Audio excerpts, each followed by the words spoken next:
Hulk smash. I just worked out earlier, so I had to say it. But what's going on, guys? This is Marcus. Before I get started, I want to thank you guys so much for your support. It really means a lot to me, and you guys mean so much to me. From the bottom of my heart, thank you all so much, and thank you for your support. For those who are new to my channel, and for those who are seeing it for the first time, make sure you like this video, share this video, subscribe to my channel, and make sure you hit that bell to enable notifications whenever I drop a video. And we're going to always keep this thing rolling.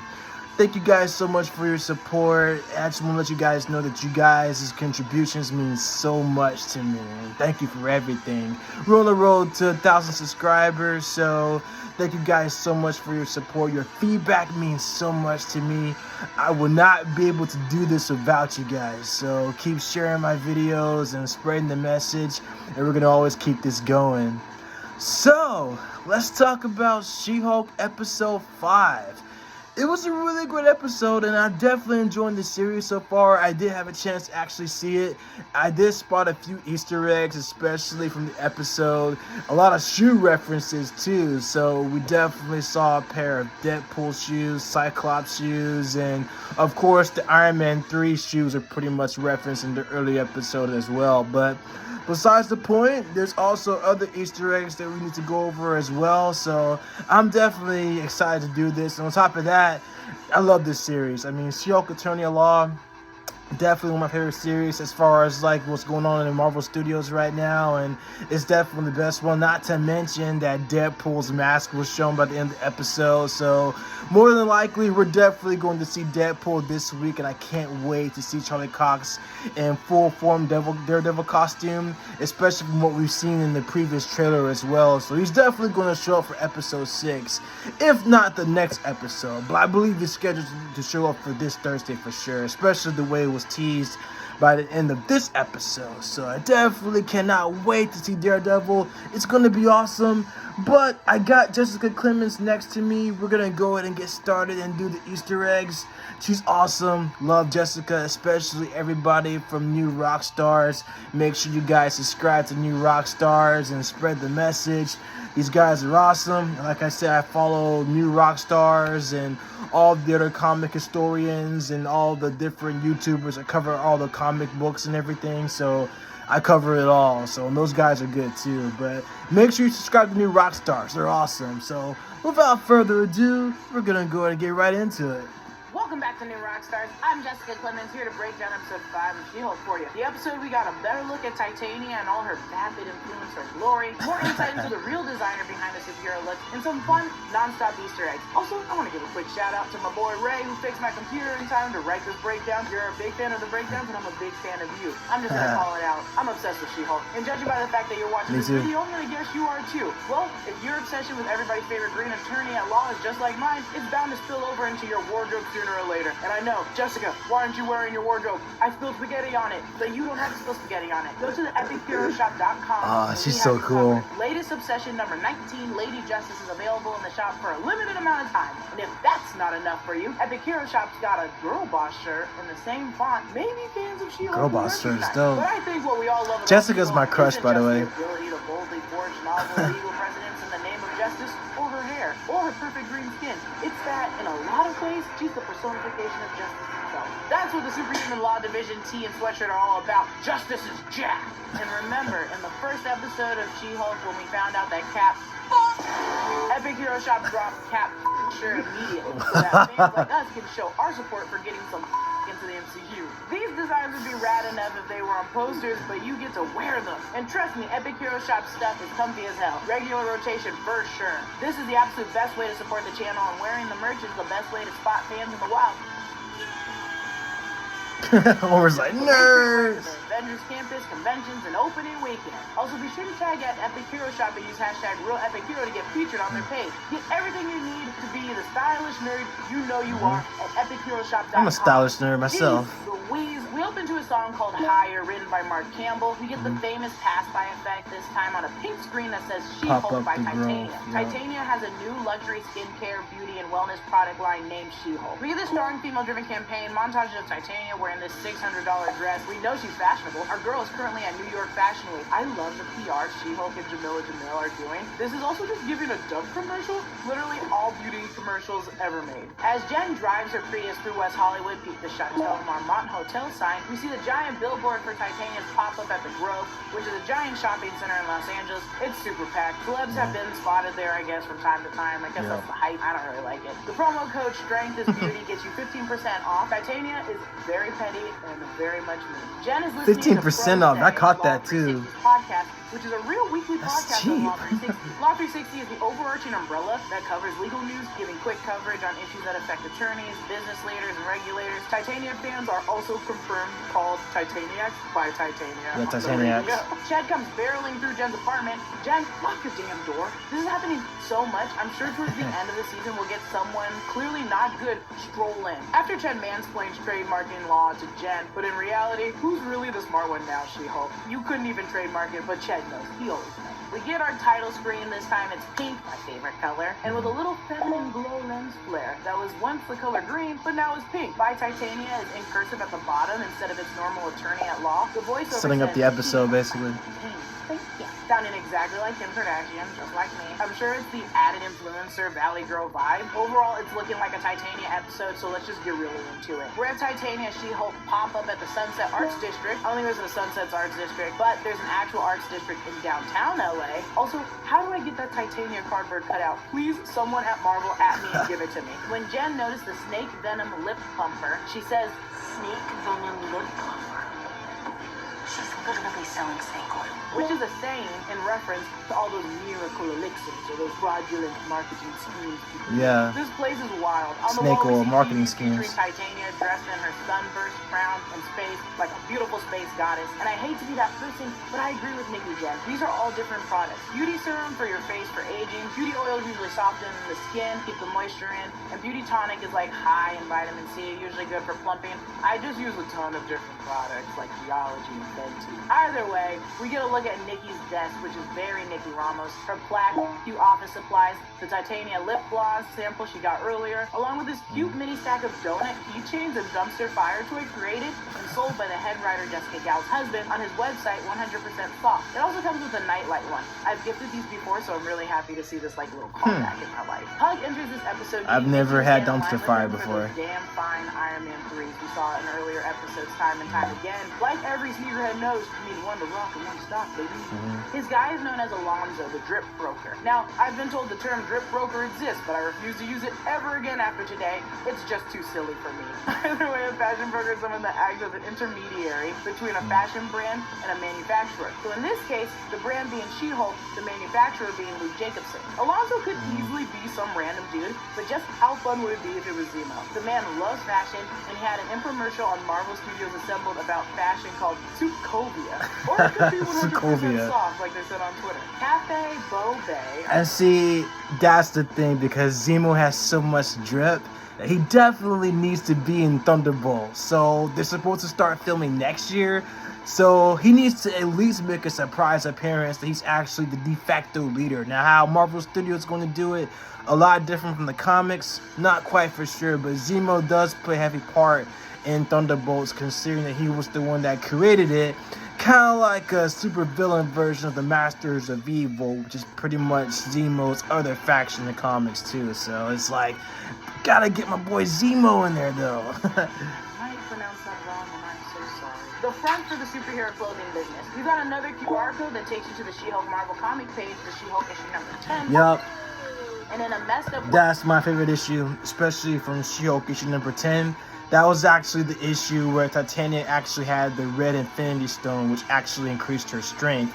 And so she actually has the gem on top of her forehead, and then it actually increased her strength, and she beat She-Hulk to a pulp for the first go-around. So it wasn't until issue 11 that She-Hulk was able to come back, and she actually reverted back to her Jennifer Walters form, pretty much fooling Titania that she killed her when in actuality she didn't. But it took at least half of the heroes from the Marvel Universe, like Spider-Man, the Fantastic Four, and some of the Avengers to team up with She-Hulk to take down Titania. So they eventually did, but it's definitely one of my favorite comics for sure. So like, I got the issue and I enjoy reading it, so it's pretty awesome. So I thought I'd throw that in there for a bit.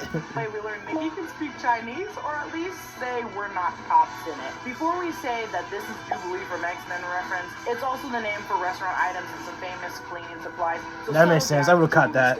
Jessica Gow's looking out Seeing for her Jubilee. man, and I love it. I'm very sure this is made by her husband at 100% Soft. Y'all, check them out. They're all super cute. They have a collection Mega of models emojis. currently. Good to also note, everything here is slightly off. Avenger undies and cups that say fur and Hulk. Hulk as Borat beach towel, Captain America shield that resembles the shield from the 60s Avengers, issue number 4, but note, it's not quite the one we're used to. The shirts that say Right, Avengers like the shield back here. we see My the background, Avengers mug in the courtroom illustration similar to too. that. Let's notice what's off, shall we? Thor's shovel instead of a hammer, which is hilarious because they offer Thor's hammer. Not only does Hulk have a mustache, but the protruding nipples are a nice touch. Iron Man's colors are backwards, also the arrow on the chest. Hawkeye's has like a hawk foot bow, which I guess he could make, but is not his signature. We've got this very cute Captain America, but he has an eagle on his hat, chest, and shield. The closest we ever got to that was the wings on the side of his helmet, and Black Widow has a red scorpion on her chest. Also, not to mention, the arrow in Avengers is pointing the opposite direction it normally does in Avengers. This is second-hand rate bootleg place, and I love it. Also, the team we never knew we needed is Cousin Me. I love this so much. Though I've talked a lot of crap about Mallory, I respect her professionalism. Where she's taking Titania and She-Hulk's case as a professional courtesy, I love this line. Why didn't you trademark your own pseudonym? And I mentioned it in episode 2 breakdown that Stan Lee had to trademark She-Hulk quick. They created She-Hulk from the success of The Incredible Hulk, the TV series, and with the Bionic Woman being so popular, it seemed like a good idea. Marvel was afraid that CBS would introduce a female version of Hulk, so they decided to publish their own version, so if any show made something similar, Marvel would own the rights. Kind of like Spider-Woman, it's just easier to trademark. But it got me thinking, yeah, what about Hulk, Iron Man, Spider-Man, Hawkeye? Do they have to trademark their names? No, of course not, because they don't have petty people in their lives like Titania. But I'm also sure Iron Man probably did. Also, fun fact, did you know that the word superhero was trademarked by Marvel and DC Comics in the 60s? Allegedly, Marvel and DC Comics lawyers will leave you alone if you use it casually, and as long as it stays off the cover, you can use it in comics. What I'm just trying to say is stay on top of your trademarks. And also, Marvel, please don't come at me for spreading this knowledge. Our judge for today's She-Hulk vs. Titania courtroom showdown is Judge Early, played by Merrick Kraft. Titania's lawyer is Robert Wallace, played by Darren Toonder. Also, I hate that if you're going to steal someone's name, Titania, don't make your product pink and green. That makes no sense. We see one clip where Jen refuses the name She-Hulk, and our second clip is from Bob DeCastro's interview in episode 3 of She-Hulk. We're now at Luke Jacobson's, and if you're like MT, you probably already peeped the confused Eugene Fidelio. Yeah, Eugene.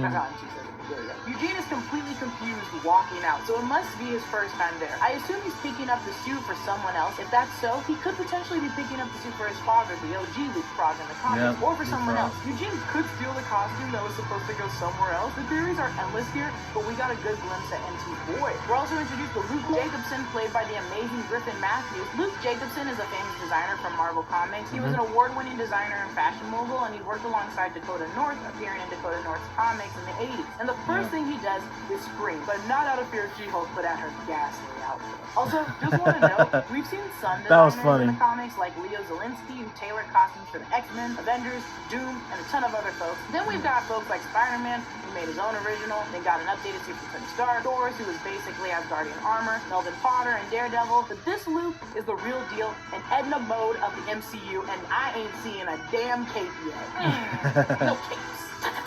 We can see clothes they're currently Incredibles working on, references. including this nice striped sort of 16th century armored dress, but it's also giving slightly an Olympian fighter vibe. This looks similar to something someone like Athena or Sif would probably wear, just like a fighter or warrior type. The black feather one could be for someone with either exaggerated fur-like features like Pete, or just spooky undertones like Sister Grimm. When we turn around, we see the black head mask piece with black horns. It's like a Maleficent helmet though. Like Luther Magic. Next to Luther it, Magic we see a though. gold and Sure. green shiny fabric, which sort of reminds me of Jean Grey and Loki's, a straw dress, which is insane, and an armored suit Phoenix with and nipples Loki. like our favorite Batman. And before you guys think that was a joke, nipple Batman is not my favorite. We see Mallory. I don't think it's anybody's off favorite again though. last day, Batman the with one that was nipples. calling her Specimen, played by John Bass. John Bass mentioned at D23, Todd is a billionaire playboy philanthropist douchebag who wants more than anything to feel like Tony Stark. He is used to getting whatever he wants, but he's a total creep who starts popping up everywhere. This reminds me of Kristoff in the 2014 She-Hulk run, who had a ton of money, was very much a bachelor playboy, but wanted... Yeah, Kristoff is actually supposed to have been the adoptive son of Dr. Doom, Victor Von Doom, and apparently he was pretty much known to be a clone as well, but Doom took him in to pretty much be his protege. So Kristoff, whether he appears in the future MCU, especially whenever Dr. Doom shows up, of course, rumored to be Wakanda forever. But if Kristoff does show up, I mean, that'll be pretty cool too, because I mean, we can pretty much get like a background story of Doom taking in a child or a foster child and like take him in to be his next protege, to be the next ruler of Bavaria. So I mean, I'm just talking, giving my theories about it, but it makes sense though. Asylum in the U.S. from Latveria, he was Dr. Doom's son, and it's a very fun run. Maybe Todd won't be Kristoff, but give the same energy of demanding She-Hulk to be there for him, or just getting whatever he wants like a crybaby, like me. I think he's also drinking the really expensive Saratoga water, which is like $84 for like 3. I wish I lived that life. When we take a look at $84 for a Saratoga water. It's almost the same size as my water bottle, actually. Which is the great title of this episode. Also, Jen was looking to a sturdy back and reinforced king-size bed. Jen, oh my god, and all in front of the men who you met on the site. That is this is horrible. Also, David each of their Otunga too. gestures already reflect the type of people and energy they give off, and I don't like it. Okay, so we're reintroduced to the 4 days we saw in the last episode. Eric, the strong one, Noah, the director, Todd, who we've seen too much of, like him, and Arthur, the one she took home. Now, what Arthur says here about not wanting to date Jen, but wanting to date She-Hulk, can easily be connected to the comics, but also just to being a human. In the comics, Jen was so attached to the spectacle that was She-Hulk, she never wanted to be Jen Walters because she wasn't fun or outgoing enough as Jen. This scene hurt me so much because Jen is Jen. She-Hulk is Jen, and I don't want her getting any warped idea that no one likes Jen, which is something we'll probably dive into more in the next coming episode. Yeah. It's basically like she's still one and the same. Together as Jen and She-Hulk, like banners, but obviously like completely different. Titania says this isn't over, and we've seen the new footage. It indeed is not over. She-Hulk will punch her in the face soon. We still haven't got the answer as to why this whole beef even started, but we can bank on seeing Titania more. I don't think she'll be the big bad of the series, but a speed bump along the way. Oh, that's offensive. Right. In the comics, like I said earlier, Jen and Mallory don't get along. But I like the idea of even a weird, messy way she can become friends with Jen. Who needs girls versus girls beefing? They're 2 Class A lawyers. Let's not pit them against each other. C'est la vie. We're back at the Legalese bar, and on the TV is the same anchor from the second episode for KZYO. Jen breaks the 4th wall, talking this time, for the first time, this episode, when she reminds us, remembering she needs to check out her new clothes. She-Hulk arrives at Luke's to pick up her clothes. We can probably expect to see few fits from the trailers, like this dress that makes her ass look amazing, her She-Hulk suit, and the new fitted suit. There's probably a bunch of options now. And also, hold up, Tinsley, slow down. Our boy is making a new outfit for Daredevil. It's the gold helmet we've seen in the trailers. It will never be forgotten, and it's for pickup. This is why Charlie is in LA, picking up his new threads. Okay, now, I don't want to spoil anything, but if you do want D23 spoilers, Boss gives one away on Inside Marvel. They got an exclusive little teaser of She-Hulk with Daredevil there. I know some of you are watching this from afar. I don't want to make you sprint from your kitchen to mute me while I give you spoilers, so just click on over there, and you'll get more insight into the shenanigans that ensue. We close the episode to Tove Strike. I know I pronounced that wrong, but the song is so good. It's called Say My Name. Say My Name, yep. We get some new courtroom illustrations. Ched hustling, selling She-Hulk merch, now signed by our She-Hulk. Holloway drinking the booty booster he saw on Santa Monica Boulevard billboard and checking out his boosted booty. Now this is pretty fun. Nikki and Pug are checking out what I assume is the Iron Man 3. We see so many shoes on this wall, and I'm gonna try clicking on all of them, and we'll try figuring it out. Captain America. We got Deadpool. We got Black Panther. We got Cyclops. Vision. I think it's old school like comic all the Vision, shoes. Our newer Vision. The Thing. Wolverine. I say this is Kate Bishop. You can say Hawkeye. I think it's could be both. Frogman, Bishop, Frogman, from the X-Men, not Kate Bishop. Green Goggles, aka the Green Goblin. Captain Marvel, Spider-Man, Moon Knight. So people are saying here this could be Gambit because of the spade, but the colors match Jack of Hearts too well. Jack of Hearts he has too. the connection to She-Hulk in the comics. And not to mention, there's also the heart shape too, so it's definitely the Jack shape. So it's definitely got to be Jack. Jack of Hearts too. I'm leaning personally Jack of Hearts. Falcon, Falcon, Nova, Ghost Rider, Nova, Doctor Ghost Rider, Strange, the Strange, Juggernaut, Juggernaut. bitch, Speedball. There's so Speedball. many. I also think it's fun to have different opinions. So if you disagree, that's fine. That's the cool part about being different people. We can have differences. Great. That's everything I spotted in the 5th episode of She-Hulk. It was a short episode. I think it's the shortest one they did, and there was no like post-credits teaser, so it was a little bit short. And so was my little breakdown. Follow me on Instagram and Twitter at Lulu_Clemens. Follow New Rockstar. Subscribe to New Rockstars for more breakdowns of everything you love. Thanks for watching. And remember, one's for rocking, one's for stopping, baby. Oh, that's my girl Jessie. She's so cool. But yeah, definitely a great episode for sure. I definitely want to point out the fact that, personally speaking, like, if I met Jennifer Walters in real life, and I would not even care if she was Jen or She-Hulk, as a matter of fact. I mean, because they're basically just one and the same. And I'm sure they'll probably talk about that too as the series progresses. But I know in the comics, that was practically more talked about upon when it comes to her identity as She-Hulk, how people seem to be more attached to her, more so than Jennifer, because people think she's boring as Jennifer, but that's not really the case, because it kind of goes back to how some people can be pretty shallow when it comes to dating people or meeting people for the first time, instead of giving them a chance to know them from the inside, which is what counts though, because it's basically just your heart is what counts, is what basically attracts people. It's just not just the natural physical that plays a part in it too, but it's mostly just your personality is what attracts people.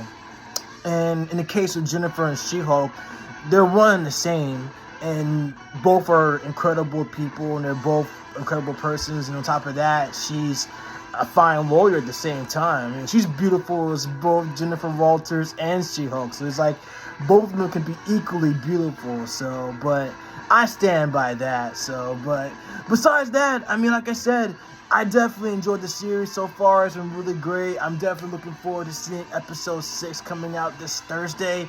So I'll make sure that I'll do an Easter egg review and I'll watch that as well. So, but let me know what you guys think in the comments down below. If you guys got any questions, just let me know what you guys think. I love you all so much. Make sure you like, share, subscribe to my channel, and also subscribe to New Rockstars with Eric Voss and Jessica Clemens. They're awesome people. So also shout out to them. Love you guys. Thank you guys for the breakdown. And on top of that, I love y'all. Excelsior. I'll catch you on the next one.